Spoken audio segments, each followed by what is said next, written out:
And here we go. And we are ready. Good morning, everyone. Yes, once again, it's Thursday. I don't know if my head is being cut off here. I don't know if Karen can see me. Is my head cut off here? Anyway, good morning, Al. You popped in there. We have Al with us. Before we go any further, though, first and foremost, I'd like to say good morning to Great Eagle, who is by my right side. Can you see another little face in the frame here? We have a guest. I'm just going to turn the camera slightly so we've got you in there. This is Carla. Carla, say good morning. Good morning. So we have wow, she's very positive. We have a guest on our show today. This is Carla. We'll talk more about Carla in a little bit. We also have Carolyn to my far right. Say good morning, Carolyn. Good morning, Carolyn. Says that. And we have Al. Say good morning, Al. Good morning, everyone. Okay. So we've had quite a few questions. For some reason or another, Al keeps fitting in and out. I know that people are finding it somewhat disconcerting to see Al fitting in and out all the time. However, stop it, Al. This is a work in progress. Get on. This is a work in progress. We are trying to fix the problem. We hope you're going to be really patient with us. No matter what, throughout it all, no matter what the issues and the problems, we're going to be answering questions today. So first, before we go into anything else, I'm going to talk about the competition again because we have had some questions about the competition. So we have a competition going on now, and the prize is whatever it is. 15 minutes. 15 or so minutes. I doubt if it's going to be 15 minutes. Online. It's one not really question. going to be 15 minutes. Maybe 15 minutes. I've never done 15 minutes in my life before. But we say 15 minutes just in case anyone thinks I'm going to be on there with them for 2 hours, which I'm not going to be. All right. So the prize is for 3 people. We're going to give the prize of a 15 or so minute time with me, either on Skype or FaceTime, and you'll get to ask one really important question. I have to say that question cannot be something like, how are my loved ones? Because it's, because then we're into a whole hour or so. So your question has to be specific. However, it's a fun competition. This competition is to drive you, to help you to be thinking in a out of the box situation. It helps you to think much more openly and much more outwardly about any given situation that you're in. And I apply this particular exercise to almost everything in my life. So I call the lesson the 3 chairs. I've been doing this with my students for something like for at least 40 years. So you place yourself in the first chair, and the first chair is the sad chair. And in the sad chair, you're going to tell probably the saddest or the hardest or the most difficult and painful story that that applies to you. It's your story. It has to be your story. It has to be something that didn't happen to somebody else that you know. It's your story, and you have to tell that story in the sad chair. And in that sad chair, you have to make me, the reader, or me, the listener, understand your pain and your heartache, and understand where that pain and heartache comes from. So at the very least, I have to feel when I read this story is a sadness for you. Okay, then I'm going to put you in the happy chair, and in other words, you put yourself in the happy chair, and you tell me a story that is going to make me at least smile, if not laugh a little bit, or at least have a bit of a chuckle. So I want you to tell me a story that's a wonderfully funny story, as much as you can do. The catch here is that it has to be the exact same story that you told in the sad chair. But now we're going to look at it from a whole different perspective, and you're going to see if you can find at least a little bit of humor in it. Now, no matter what a situation is, if you search really hard, you can always find something to smile about, at least, if not laugh out loud about. You can find something to smile about in that story, even if it's only the way you're dealing with the situation, not necessarily the incident, but even the, you know, the situation that you find yourself in and the way that you're dealing with it. So in that happy chair, I want you to tell me the exact same story that you told me in the sad chair, but I want some humor in there, because I want you to learn to look at the sadness in your lives in a whole different way, in a way that brings a little bit of light in, a little bit of sunshine into your lives. Then I want you to hop over, once you've done that, I want you to hop over into the inspirational chair. And again, you're going to tell me a story that's going to inspire me. I want to feel inspired by you and by your thoughts and your feelings. You're going to inspire me. The story, of course, is going to be exactly the same story that you told in the sad chair and in the happy chair, but now you're in the inspirational chair and you're going to inspire me. So I want you to make me feel, you know, some sadness. I want you to make me feel your sadness. I want you to make me at least smile, and I then want you to inspire me. And in doing so, hopefully you will make yourself smile, and hopefully you will inspire yourself and other people. You don't have to be a great writer to do this. I'm not looking for writing skills. I don't care if your, you know, sentences run on a bit. I don't care if your grammar's awful. I'm not looking for a writer. I'm just looking for what's in your heart and what is in your mind. And I'm looking for you to do all those things for me, to make me sad, to make me smile, to make me feel inspiration. We've said that, you know, the limit is 500 words. I know some of you will go over, but really and truly, if each story is longer than 200 words, so that gives you, I'm giving you another 100 right there. If each of the stories is longer than 200 words, you're disqualified. So try and keep it, you know, nice and compact as much as you can. Try and keep it as much to the 500 words as you possibly can. If it goes over 600, that disqualifies you right then and there. Okay, entries need to be in by, I think it's the 22nd of March. Is that right? So you've got a long time, quite a few weeks.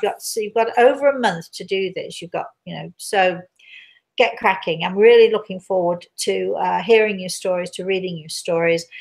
Email them to, if you put on the email, the 3 chairs should be your heading, and then we'll know to read those, and we'll read them, you know, as soon as they come in. So you had your email, the 3 chairs, and if you send them to Rosemary at rosemaryaltea.com, and think that we're good for that right now, right? So, all right, so I'm moving my cushion about here just a little bit. So why don't we, let's go to Al, shall we, Al? Can we go to Al for our first question here? If he's around? And if not? I am, yep. Okay. So we have a couple questions as far as people seeing things in their dreams. Prashita says that they see squirrels, and Suraj keeps seeing butterflies. Not in her dreams or his dreams, but they see butterflies. And squirrels. And can you give me the names of those 2 people, please? Prashita and Suraj. Prashita and Suraj. Suraj. Good morning to you both. I'm sorry about the background noise with that. He's in a coffee shop. There's not a lot we can do about it, but apparently this is the modern age, so we have to get used to it. So, all right. So dreams can be very, very important. Some dreams are simply that. Some dreams are just a jumble of the stuff that's going on in your mind and through your day, or what's going on in your life. But often dreams can tell us stories. Often people in the spirit world come to us to visit us in our dreams or our dream state. And I'm not sure what the squirrels mean, because it's not my expertise. It's not my area of expertise. It looks to me, it's like, you know, I would off the top of my head, I would say you need to start, you know, saving and storing, and you know, getting a good nest ready for the winter time. Maybe you just need to be a little bit more conscientious about saving. I know people say we can't save, we don't have any money to save, but that's nonsense, because I've been in that spot where I've had no money and I've been barely able to feed my daughter. Even if you save a penny a week, you're saving. And it's amazing if you put your mind to it, and you can save just a few cents or something a week, or perhaps even $1 or $2 a week. That mounts up. And if you put it in a place where you're not going to touch it, and you have a goal, let's say you're going to save up $50, or let's say you're going to save up $100, or whatever it is, you need to, saving is hard for some people. You've got to be very, very disciplined to do it. The butterflies, I love the butterflies, because the Apache believe that the butterfly is the symbol of eternal happiness and joy. And I know this is true, because whenever I see a butterfly, I always smile. They make me smile. So you don't have any expertise in dreams, Carla, do you? I don't in dreams, but my mother told me that she would come back as a butterfly. Oh, good. Well, and so I've had many butterfly encounters. Well, I'm not sure that she'll come back as a butterfly, but what happens in the spirit world, and this is very interesting, what happens is the Apache, again, they call butterflies and dragonflies, all those, things, they call them the tiny winged creatures. And they use those tiny winged creatures to bring us messages. So, for instance, someone in the spirit world might whisper to the little robin that perched on the fence, can you go visit my daughter? Or can you go visit my son, or whatever? Or in your case, they might whisper to the butterfly, could you go say hello to Carla for me? And so the spirit world will often use those, as the Apache call them, as the Native Americans call them, those tiny winged creatures, as messengers to send their love, or just to say, hi, we're here. It's very interesting. Very interesting. Yeah. Okay. Yes, we're going to go to our next question. Are you ready, Carolyn? Yes. Adrian Good morning, Adrian. asks, Rosemary, is it true when you are pregnant, your loved ones that have passed away have spent time with the baby before it's born? It's possible. It is very possible, yes. I do know that those in the spirit world are very much more aware, very much sooner than we are, about this new soul being born into this earth world of ours. I'm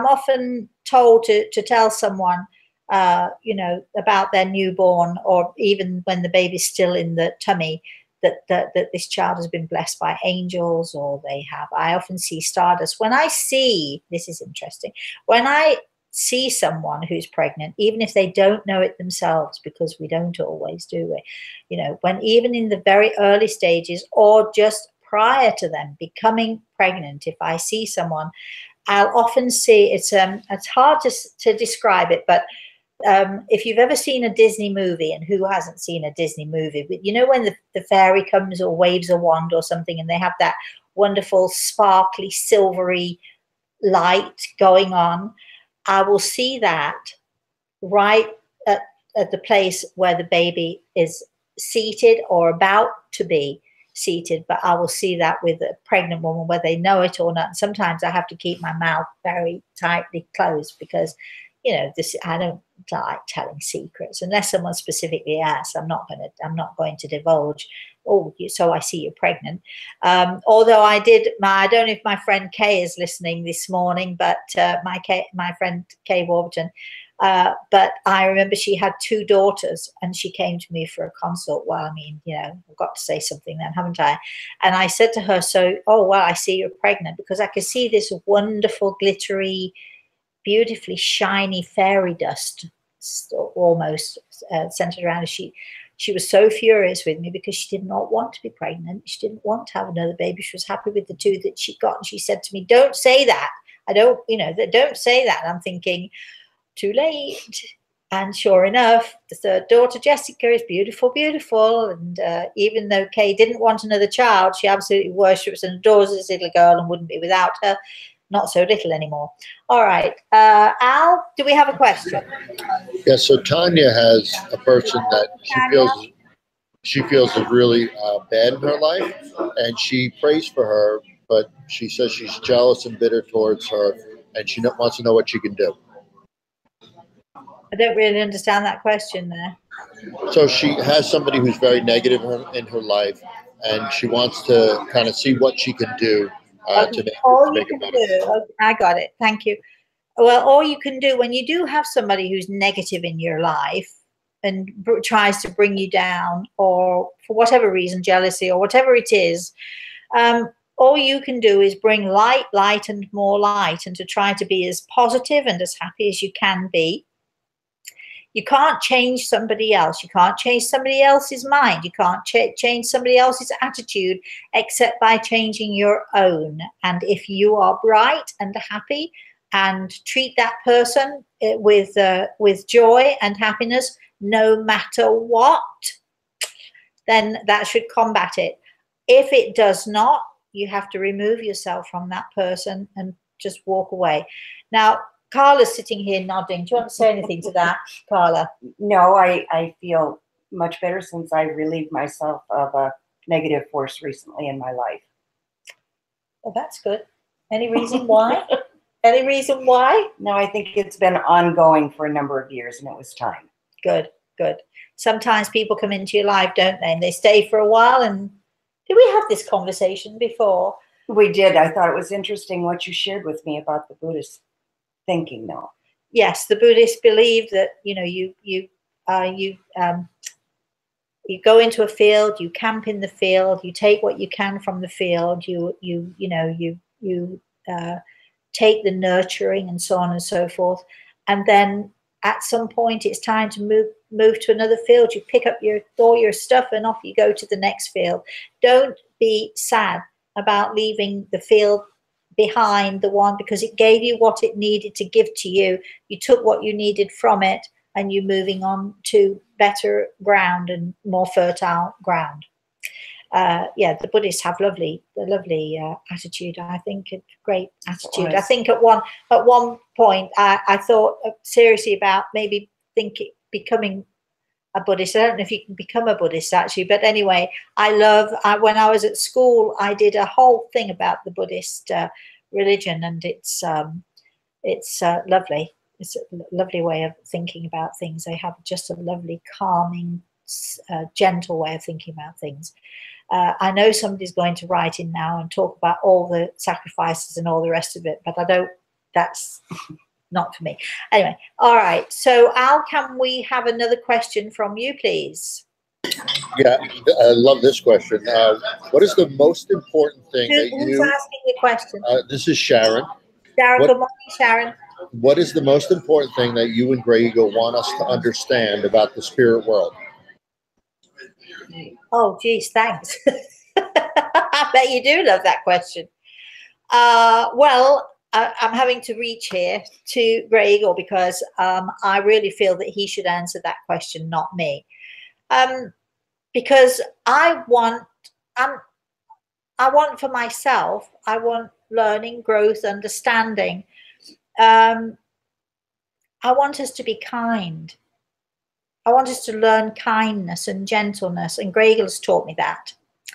That's what I want, but I'm asking Greg Eagle, and apparently I got it right. I got a 10 out of 10 for that. So I think that the world, Greg Eagle will often say to me, and is saying to me now for all of you, our world needs gentleness. And it seems to me, with all the political stuff going on, and with all of the world stuff going on, and the violence that's going on, and all the rest of it, more and more and more, that more and more and more we need gentleness. And if we within ourselves can just show gentleness to ourselves, to our own selves, and to other people. And this is what Greg Eagle is saying, our world needs gentleness. And so if we as individual people, the more of us portray that, show that, and be that gentle person, the more I think the spirit world will respond to us and embrace us, and the more the light will embrace us. Again, I'm going to bring in something that, again, Greg Eagle told me a long time ago, and I think I had occasion to say this to Carla a few days ago, the Apache believe that in your own teepee, walk softly and speak gently. So with those you love, basically, with your family, with the friends, with those in your own house who come to your own house, within your own house, meaning not the building, but within your sphere of people, walk softly and speak gently. And that has been something that I have tried to do and failed many times, and failed because I'm only human, but I do try very hard to walk softly and speak gently. The reason, can I say this, Carla? Can I sort of say why you're here? One of the reasons why Absolutely. you were invited. Carla came to me for, am I allowed to say that? For, yeah, is that, I'm sure. I don't know. Because it's private, you see, all private. But Carla came to me for a consultation on Tuesday. And my assistant, sitting in the corner there, said, let's invite her to sit on our sofa. So we did. And I appreciate it. And so do you have anything to tell us, or anything to say about your experience? I don't mean all the ins and outs of it, because that's personal to you. I will say I've given it thought in the last couple of days, and it's probably the best gift I gave myself. Really? Yes. And why is that? Why do you think that is? It was very enlightening. Somewhat what I expected, but not entirely. It was very fulfilling. Good. So you enjoyed that. Thank goodness, because she's here on the sofa. So she must have had a good time. I had a good time. Okay, Carolyn. All right, we've got Denise. Good morning, Denise. Good morning. Can I ask for some soul signs advice? My soul sign is a warrior, and my husband is an old soul. Oh. We are compatible, as your book says, Yes. but I would love some insight. Into what? I mean, be a bit more. Who is this? Denise. Denise, be a little bit more What specific. are things that they're apt to clash Denise. about, perhaps? Oh, okay. Well, first of all, let me just tell you, I'm glad someone mentioned soul signs this morning, because Carla said, oh, I didn't know about soul signs. What's that book about? And I'm thinking, you kidding me, right? I will be we were laughing about that this morning. So it's a great question for you to actually ask us. Soul signs is this, Carolyn, I have to do this. Which is your most favorite book in all the world? Soul signs. She loves it, loves it, loves it, reads it all the time, right? Because it's really that book that, and as Denise is doing, it does tell you about your partner, it tells you about you, it tells you about who you're compatible with, who you're incompatible with, etc., etc. You're both. Did you say you're a warrior, and what was her husband, an old soul? So I think warrior and an old soul. So I think it's earth and water, perfect, and both the extreme energies. I mean, you could not be more compatible. The only thing that I would say that you might want to watch, being an earth sign, is and I know I have to watch this, being an earth sign, being a warrior soul, I have to watch this, because an old soul or water sign even, they do tend to sort of procrastinate a bit, don't they? Should I have the green tile, or should I have the blue tile? Should I have the red shoes or the black shoes? What should I have? And an earth sign, it drives us nuts. Certainly drives me nuts. And so, little patience there. Again, and I would say that the warrior has to probably work a little bit harder than the water sign, because, we can tend to be very, some people see us as bossy, and we can tend to be bossy. I like to think of myself as assertive, but I know that people who are not necessarily mature enough, certainly earth signs who are not mature earth signs, can come across as being very, very bossy and pushy. So you have to watch that as well. Don't be the bully who's pushing, because, a water sign will take the pushing for so long, and then it'll be like hitting a force of water. It'll like be a wall of water, and you won't get through, because thank goodness water signs are able to say no when they need to. But because water signs are the compromisers, that's great for, it's great for an earth sign, it's great for a water sign to compromise and to feed the earth sign, and we earth signs do need to be fed. So I just would say, if anything at all, watch that you're not too bossy, and stop being irritated every time they procrastinate, because they just can't help it. And other than that, I'm making it sound as if it's all the earth signs' fault. I can't think of anything that you might have to. Oh, yes, with water signs, they'll tend to compromise sometimes to their own detriment, definitely. And an earth sign might get annoyed with that, as certainly I would if I saw someone I love compromising to their own detriment. So, so water signs out there, learn to say no, because, it's all very well and good being able to compromise, but you don't want to compromise your own integrity. And that's when you have to say no. And some water signs have difficulty doing that. All right, next question. Al, do you have a question? Yes, it's from Martha. Martha, good morning. Are our children chosen before we are born, or do they choose us? Are our what? Are our children chosen before we are born, or do they choose us? Do they? Sometimes. Well, it depends. Let me do this again. Certain souls are, prior to a soul being born, there are those in the spirit world who know more and who know better. And you can say it's God or that God force, whoever it is. We will be placed in an environment which is the best environment for us. That's with all of us, I think. Now, I know that some of you can say then, well, how come a child is born into an abusive family? And we just had that awful situation with all of those children with that couple who really used and abused their children. And so, you might say, well, how can that have been good for that soul?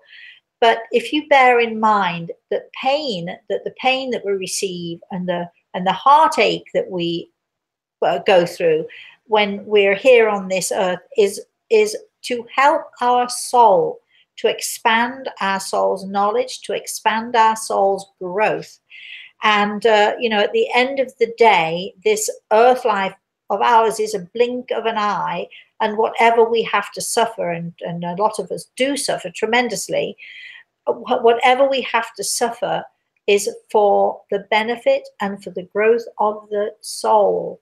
And pain teaches us, and pain helps us to grow, and helps us to learn, and helps us to be more nurturing, and helps us to be more gentle, and to be more kind, and definitely to be more understanding. We cannot understand the ways of God, but one thing I do know, that each of us is placed in an environment which we very often have a say in choosing. So we may think that, we've had a lousy hand dealt us, the card's been placed before us and it's a lousy hand. We may think that, but partly it is often of our own choosing, because we want our soul to be stretched to its limits so that it can learn and grow in ways that we cannot even on this earth plane even begin to perceive. So, yes, we are placed. I'm not sure if that's the same answer as our children chosen for us, but yes, we are placed, all of us as souls are placed in an environment which is going to be the best for us and to give us the best learning and growth process. And even as I'm saying it, I'm sort of fighting the idea that some of us can be put into those awful situations, but remember, of our own choosing very often, because, if we value our soul and we want to nurture our soul and we want to grow in the best way we can, that doesn't mean that we need to be put in, you know, on silk cushions and have a, you know, cozy bed to lie in every night, and to be, not that there's anything wrong with that, because we can learn and grow from kindness as well. But, you know, it isn't always the best thing for us. Do you want to say anything about that, either of you two, Carolyn or anybody? Or No, we've got a couple questions people had written in. Okay, let's go for that. Paul, he wrote in and asked, Good morning, Paul. psychic art, can you explain more about it, please? Do you need to be in a trance? And could a trance medium be blindfolded and still produce the drawings? Well, you know, psychic artists, sorry, are, you know, they're rare, but there are some who are really, really good, and there are some who think they are and really aren't.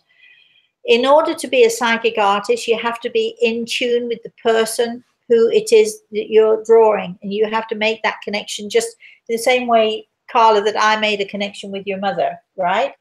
And if I were an artist and could draw, looking at your mother and seeing your mother being, and I would be able to maybe get a piece of charcoal and paper and do it that way. Of course, I wouldn't be able to do it blindfold, because number one, I wouldn't be able to see the paper, and I wouldn't know where I was going with it. But certainly, actually, being blindfold can actually enhance your view of a person. You wouldn't be able to draw them because you'd be blindfold, but it does enhance, and you'd be able to describe them in pretty simple detail, easy detail, because you know, you've got no distractions when you blindfold. There are psychic artists who are real, and I've encountered one or two, but mostly I think they're kidding themselves more than they're, you know, kidding other people. Same way with anything to do with this subject. There are some who are really good, and there are some who are really not. And, you know, I don't know about the blindfold bit. I know that, you know, closing your eyes and being able to envision someone, whether it's someone here on this earth with us or whether it's someone in the spirit world, you know, it's a sort of, it's better. Sometimes it's better. People find it better to close their eyes because there's no distractions and they can concentrate easier. Psychic artists do exist. I have had experience of a couple of good ones, and, you know, and a lot of not so good. Hope that answers your question, Paul. Just be careful, as we always say, with anything and everything, you know, to do with this work of ours. Carla came to me, and you didn't know me. We hadn't met before. You know, she came for a specific reason. My lad said, yes, she wanted to connect with her mum. I think we did that well and truly, and some others who she didn't expect to connect with, but we did anyway. Just you know, unless you hear the real detail, the nitty gritty details, you just be skeptical. Don't be afraid to be skeptical. You know, somebody who's good and knows what they're doing will show you that they know what they're doing, and somebody who's not, you'll walk away with doubts and all the rest of it.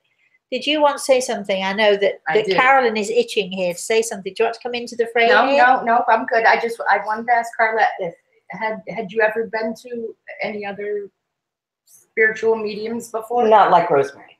Not like Rosemary. But the answer is yes. Yes. You have been to others. Mm-hmm. Yeah. Okay. This is leading somewhere. But not like me. No, not like you. I don't know what that means, really. I'm not sure. That was a compliment, believe me. Thank you. Somebody just inquired why the price of speaking with you is quite expensive. Well, actually, my opinion, go ahead. Yes. In my opinion, you need to look at it like, I can buy prescription medicine from another country for a dirt cheap price that might do the job. Or I can go to my doctor and have him diagnose the issue and give me a prescription that I know is going to work. And that's the difference. Well, that's a good analogy. You can drive down the road and see psychics. I mean, I think we have two here where we live that you know, we could stop and for $20. I didn't know that. They'd probably tell you anything that you wanted to hear. The reason that you pay for expensive things is because they are quality. Rosemary is quality. And Yes. no, nobody's telling me to pay this, but to say this. But Sorry. I'm putting you on camera here. Come on in here and sit. But I do get this question from a lot of people. Why is it so expensive? And you just have to look at it like you pay for what you get. I can honestly sit here and say, Rosemary has never had anybody leave from a consultation being disappointed in any way, shape, or form.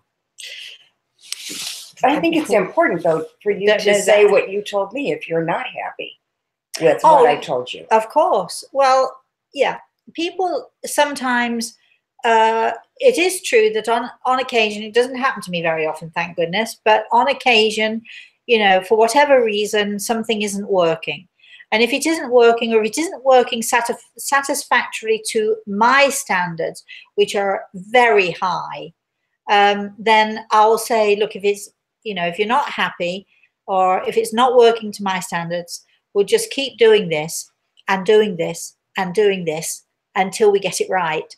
And at that point, of course, I'm only charging you for the one consultation. Let me just point this out to you first and foremost. And just the issue, I don't like talking of the issue of money, but I know that it's important for people to know this. First of all, a lot of people will think I'm expensive, but I can tell you now, I charge half the amount that many mediums charge. And that's a fact. And I would never charge that extortionate amount, because I think it's extortionate. And some people might think that what I charge is extortionate also, but I will hopefully give you value for money. And if I don't give you value for money, you'll get your money back. And it's as simple as that. Thank goodness we don't have to, you know, do that too much. The second thing is, as much as people love to think that, you know, I'm a wealthy woman and don't ever need to work again, I do have to work and do have to pay my bills just like everybody else. And doing a consultation, even though we say a consult is 50 minutes, how long were you here? I had to kick her out after 2 hours. So is that true or not? That is true. And how long usually, I mean, I've never done a 50-minute consult in my life, but that doesn't mean I'm not going to, I'm just saying. But you know, if you don't get value for money, then I'll give you your money back. And it's as simple as that. But what I know this is an odd thing to say, but if you're a person who wants to pay $20 or $50 or even $100 or whatever it is for whatever, that's your prerogative and that's what you should do. However, I can tell you this, you'll go from person to person to person to person to person looking for something that you're not going to get because, you know, as Carolyn just said, you know, you're not going to get quality necessarily. That doesn't mean that everyone who charges $20 is lousy, because sometimes people are good and they charge $20. And if you can find that person, that's great for you. Also, you know, I'm getting older. I don't have the energy to do this like I used to do. At one time, I used to do several consults in a week. You know, I don't do that anymore. I try to pace myself. I'm not justifying it. I'm just saying to you, I have to put a price on this, and that's my price. And also, if you are not looking to be serious, it's my way of deterring people as well, because I don't want the people who are going to flit from door to door to door coming to me. I want the people who are going to be serious. And if that person has to save a little bit or stop smoking for a bit or whatever it is they have to do to get the money, all to the good, because that means when they come to me, they really want what I can give them. And they're the people that I want to deal with.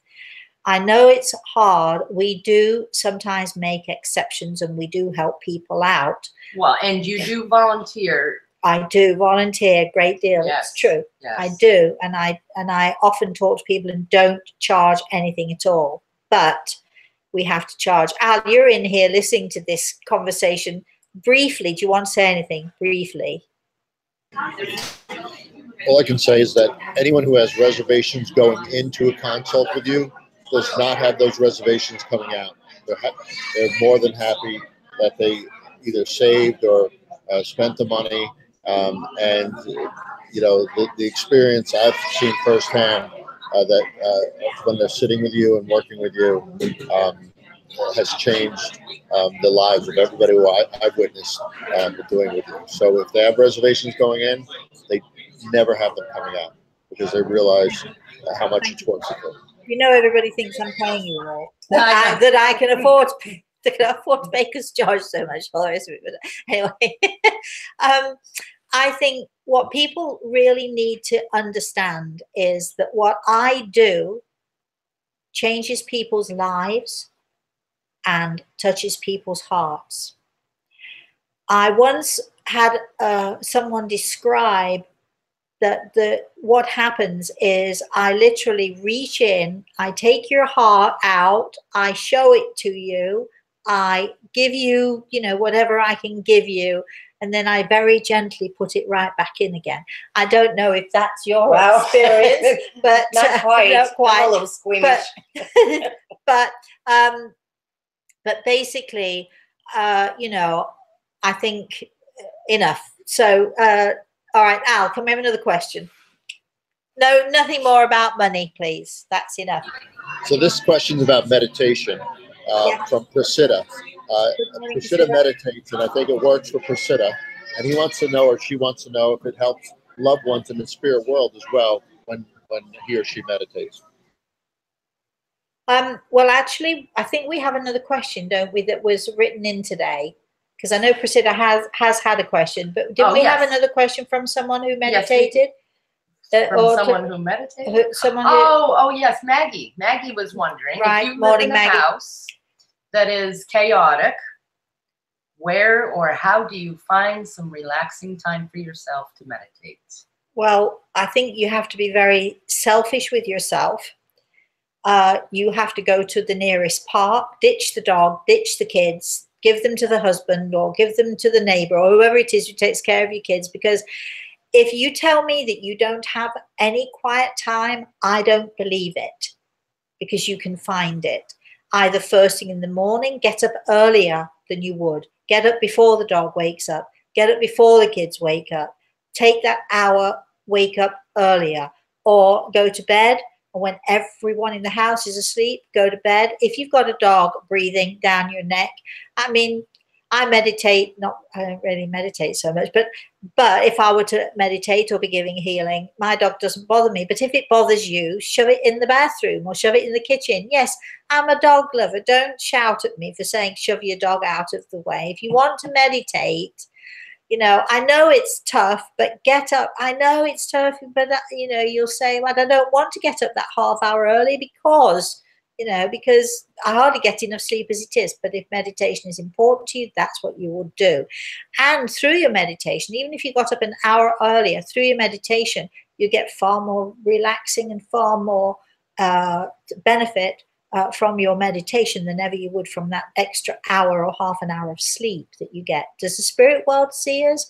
Yes. Does the spirit world hear us? Of course they do. They see and hear all. I'll say again, as I've said before on many occasions, once I realized how clearly and how much the spirit world could see, I started using bubble bath in my birth water. I am not kidding. That is the truth.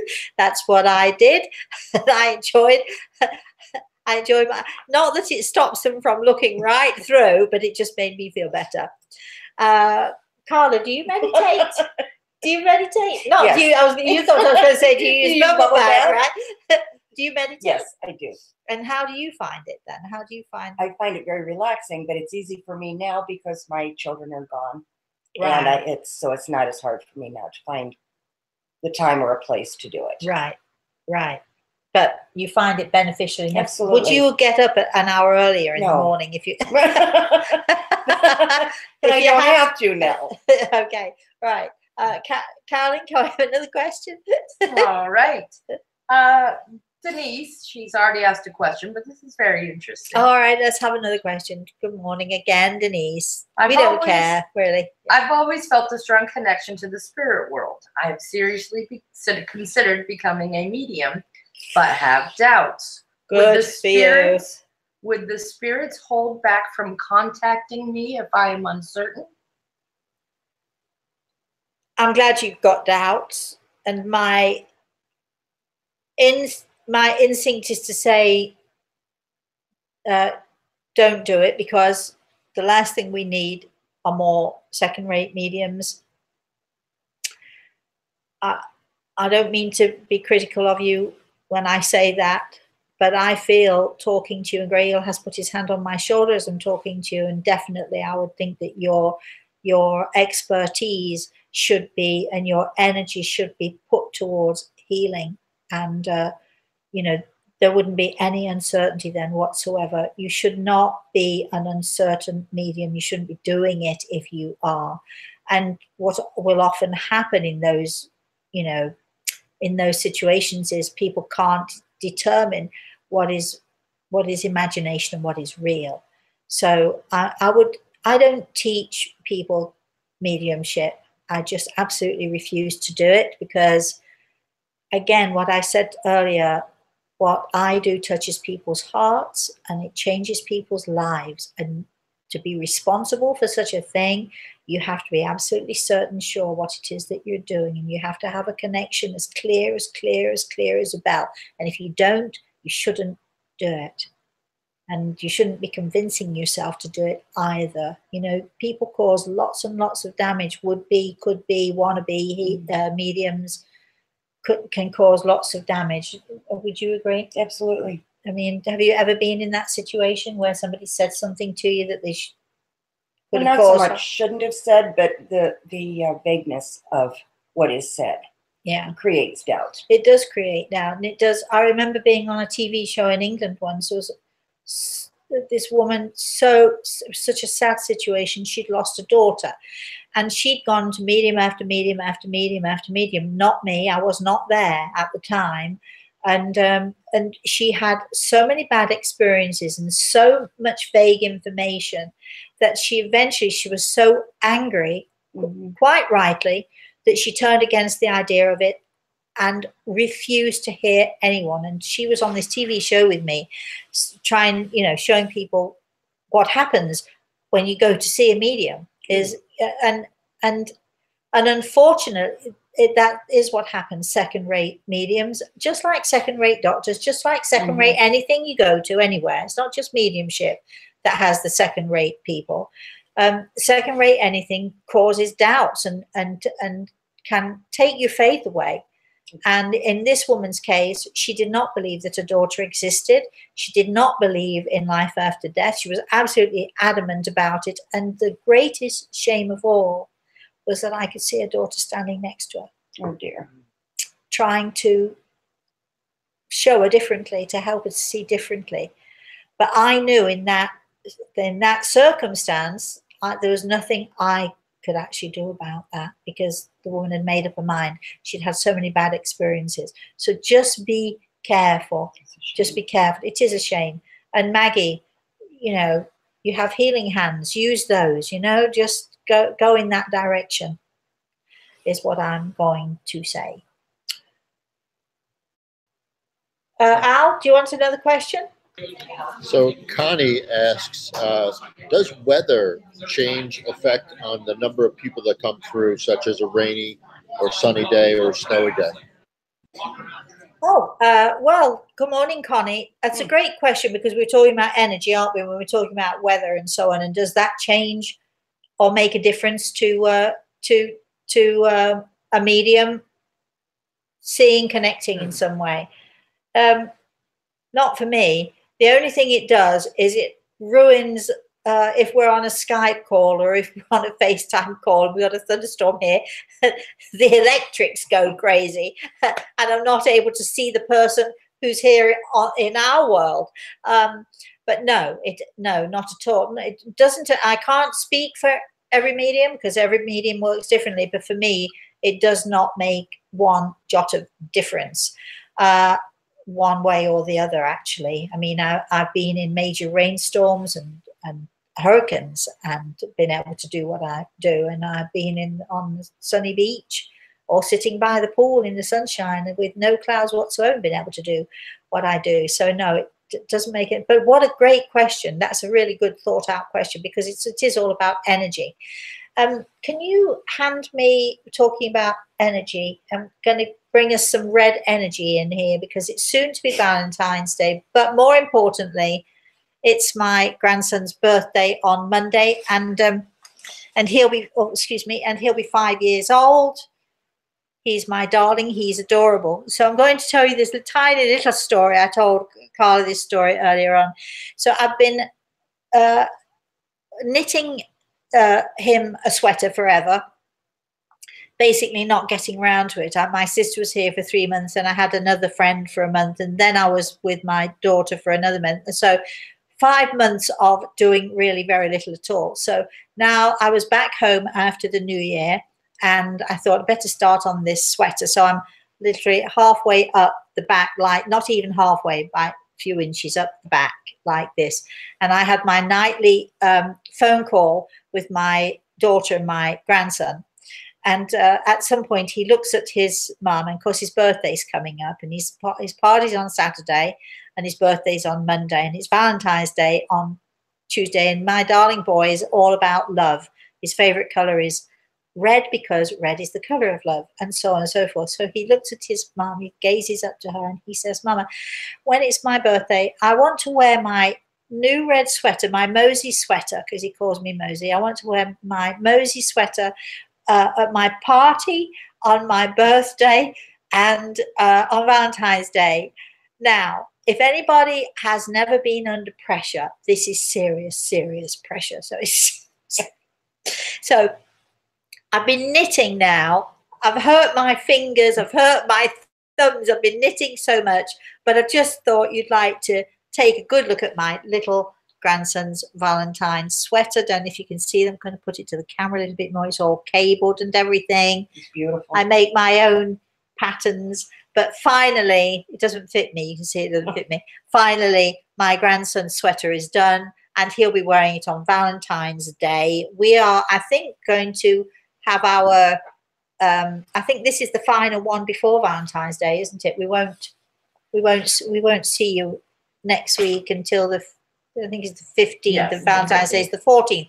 So I have to say, for all of you who don't love Red for Love, it is red, not orange. Isn't it gorgeous? Look at all that. It's beautiful. I make my own patterns and everything. See how sweater's lovely, everybody's saying. What beautiful. A genius, Oh, genius. It's so nice and soft. He'll feel this. He'll put it to his face like this and say, it's so soft, Mosey. I know exactly what he's going to say. Anyway, for all of you out there, and Valentine's Day is coming up. So Valentine's is for love, love, love, love, love. And as my grandson will tell you if he were here, red is the color of love. So, you know, on Valentine's Day, if I forget to say this again, on Valentine's Day, please, please have a wonderful, wonderful, loving day. If you don't have that special, you know, partner in your life, I mean, I don't have a partner. You have a partner, don't you? And Carolyn has a partner. It so ticks me off when everybody else has this loving, wonderful partner. What does he do? Bring you flowers and chocolates and all of that stuff? Shall I say no? No, you say whatever you like. No, say what you like. Does. Ticks me off. No. Mine does too. Oh, nobody. No, it's never too much. No, you can't have too much. Nobody sends me flowers anymore. Nobody buys me chocolate anymore. Are the violins out? Right. Grey Eagle sends me lots of love and kisses, though. But I get my loving now from my daughter and from my grandson. I'll be there on Valentine's Day. So wherever you can find your loving, take it and give your love back tenfold is what you have to do. That's what you have to do. All right. I think, Al, do you want another question? We have a question from Patty. By the way, I know that you have a wonderful, this is so ticking me off this. I know you have a wonderful wife and a wonderful relationship, and you better be doing something nice for her on Valentine's Day. I'm sure you are. And we'll be sure to send you flowers too. No, don't bother. I'm not going to be chocolate, maybe. Dark chocolate. Dark chocolate, all right. Noted. No nuts. Patty asks, is every passing a planned exit, or could accidents happen that were not meant to happen? Who is this question from? From Patty. From Patty. Good morning, Patty. I don't believe in accidents. I believe that everything happens for a reason. I don't think there are coincidences. I think the spirit world has it all in hand, and sometimes we just scratch our heads, or we puzzle over it, or we often cry over why did this happen, and why me, and why them, or whatever it is we're saying. And life often feels so very, very unfair. But remember, we're here for the growth of the soul. You know, there's a much bigger picture than we can see, and I don't believe in coincidences whatsoever. I hope that helps you, Patty. Carolyn has a question here. This is from Carrie. Good morning, Carrie. She's concerned. She's having hernia surgery on the 14th, and she hasn't been feeling well in general. Could you please tell her if you know of anything else that might be going on medically with her? Well, we don't usually do this, and especially not medical issues. It's much more private, and I don't want to guide you in any way incorrectly. This is about the responsibility of the job here. But I am asking Grey Eagle, and I do feel, Carrie, that you'll be fine. I don't think this is such a huge issue as it might feel to you, which I quite understand. You're the one who's going in for the surgery. But if it helps, it is Valentine's Day after all. We'll be sending you lots of love. We'd do that if it weren't Valentine's Day, but especially on Valentine's Day, try not to worry too much, and please let us know. Email us, Rosemary at Rosemary Altea. Once you've recovered, let us know how you did, would you? Because we're sending you healing on that specific day. Al, another question? So Elizabeth asks, she says a shift in her life is happening. Her brother committed suicide in 2016. She's moving from Pennsylvania to Florida, and she wants to know if it's possible that he's with her in her decision. Yes, good morning, Elizabeth. Elizabeth, yes. Elizabeth. I'm absolutely certain, but just to be certain, I'm checking with Grey Eagle, and I'm absolutely certain that your brother is with you. I'm told to tell you that he's your angel, but I think you know that anyway. I also think you're asking a question you know the answer to, because you know that you're not going to go anywhere without him. He's going to guide you, and he's going to help you, and he's going to steer you through your life. Now, there is a little word of advice for you from Grey Eagle, and that advice is that sometimes it takes a while for us to get used to a new place or new situation. Try to be patient and give this new opportunity a chance. Don't, after 3 months or 6 months, think I've made a wrong choice and go back to where you came from. Give it a chance, because I feel very strongly that if you give it a chance, I know you can be a little bit impatient sometimes. If you give it a chance, I think this is your brother talking to me here right now. I can got a glimpse of someone coming in right here and now. Grey Eagle is squeezing my shoulder to tell me that this is so. So from your brother, give it a chance. Don't be in a hurry to have everything exactly right. Just try and be patient if you can. I know that you are filled with grief right now. Your brother's trying to help you the best way he can, and he will be with you in this move. If you're in Florida, I don't know what part of Florida you're in, but if you fancy having a coffee somewhere anytime, give us a call, email us, Rosemary at rosemaryaLtea.com. And, we're friendly people, aren't we? Absolutely. Carla lives in Florida some of the year, right? So, a bit of the time. And Carolyn's here as well. Carolyn, do we have time for another question, I think? Okay. NAH, I'm not sure what that stands for. Good morning. They tried to ask this question last week and jumped in too close to the end. Oh, okay. Well, as you did again. But that's all right. We'll find time for you. Can you talk about hypnagogic voices? HYPNAGOGIC.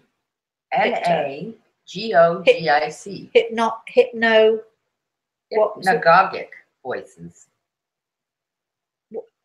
Do the hypno, and then what's the next thing? It's hypnagogic. GOGIC. I see. They say, I have heard them at times, at all times of day. I don't even know what it means. Male and female, very specific. It's when you hear voices. Either the spelling is, we've got the spelling wrong, or we're not understanding you for one way or another. It means the state immediately before falling asleep. Oh, okay. Well, there's a new one for me then. Well, when we're in that half awake, half asleep state, it is very possible that we hear voices from the spirit world. Our loved ones are, because we're in that half awake, half asleep state, the barriers that we normally have are lessened, if not discarded altogether, because there's nothing interrupting our consciousness,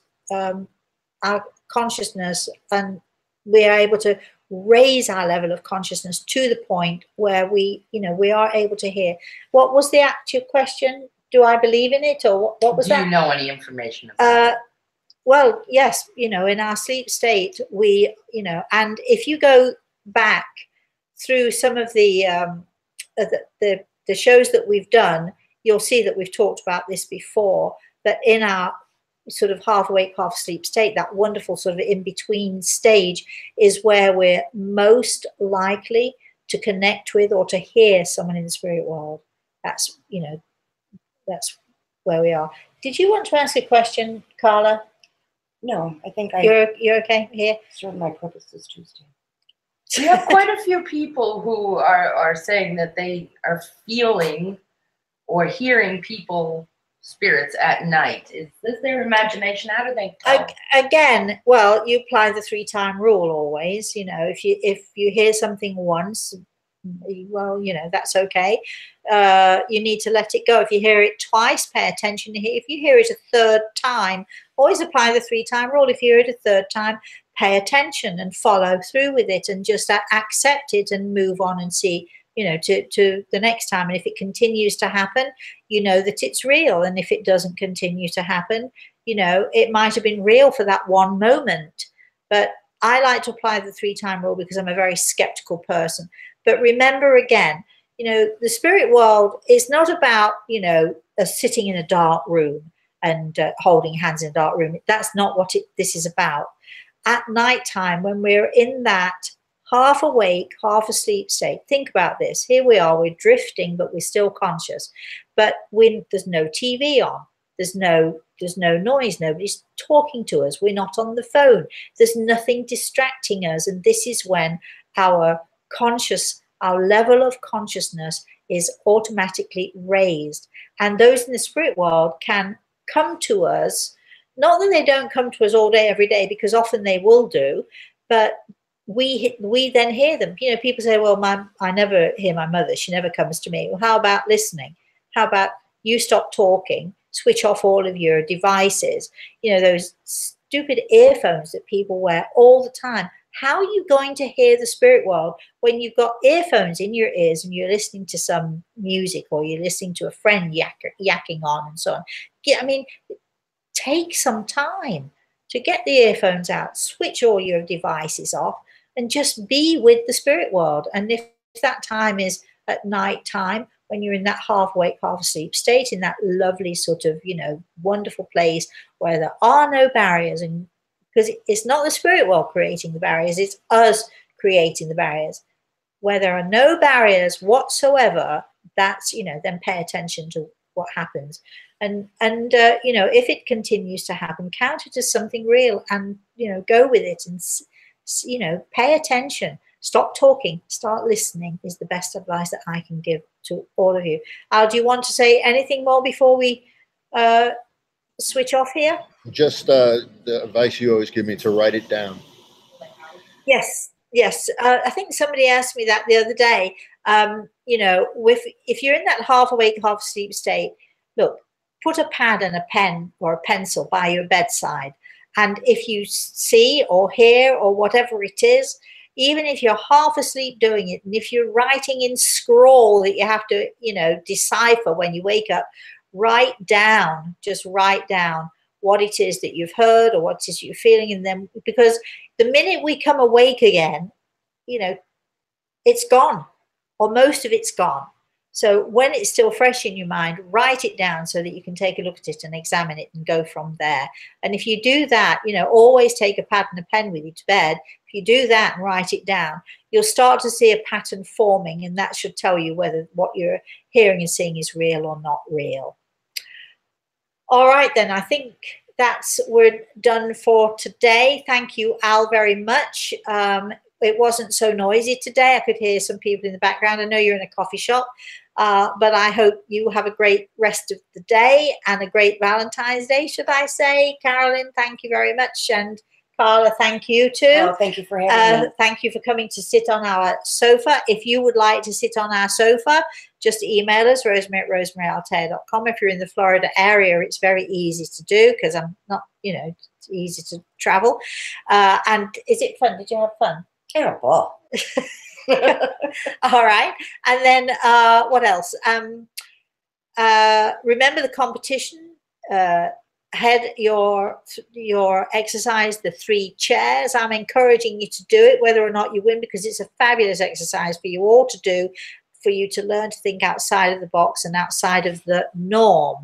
So, you know, send those emails to us, send those little essays to us. They have to be in by March 22nd. The prize is 15 or so minutes with me, with one specific question. I'll do my best to answer you. Greg and I will be here for you, for those of you who are the winners of that competition.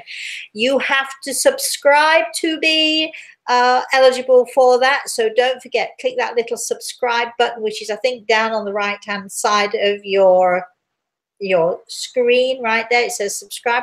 It's a red button or something that you have to click on.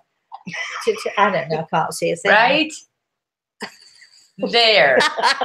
It says subscribe. Okay. And that's what they would press. All right. So click Everybody on. see that? Yeah.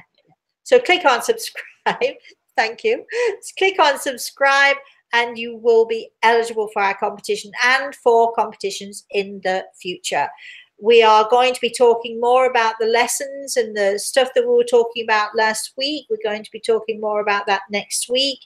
Al and I are still working on creating, again, if you're interested in lessons or joining us in a different forum, email us, Rosemary@rosemaryaltea. We're taking names, we're making lists right now for that. So until I see you the day after Valentine's Day, I'm going to have a blast because I'm off to New York. I'm going to be with my grandson and with my daughter. We're making a chocolate cake, my very famous chocolate cake for Valentine's Day. So until then, in the meantime, please, please, please have a very, very, very blessed day.